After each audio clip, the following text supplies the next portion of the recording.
معاذی کوڕی جەبەل عالمترینی ئوممەت بە حەڵاڵ و حرام لە 16 ساڵیە ئیمانیەنا بوو بە بوتشەکەنی مەدینە لە عەقەبەی دووەمە بەیعەتی مەرگی بە پێغەمبەری خوادا عەلەیهی سەڵات وەسەلام. ئەو کەسە بوو لە بەدر و ئوحود و خەندەقا شرکەتی کرد. ڕەسوولی خۆشەویست عەلەیهی سەڵات وەسەلام پێیوتی: یا معاذ، والله إني أحبك في الله، والله خوش موي لبرخوای پەروەردگار.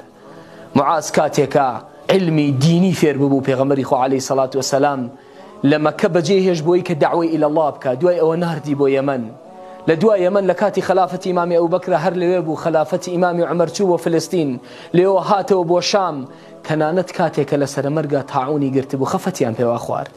وتی بووە ناڕەحەتن، شەهادەت هاتووەتە ناو ماڵەکانمانەوە خەفەت بخۆین.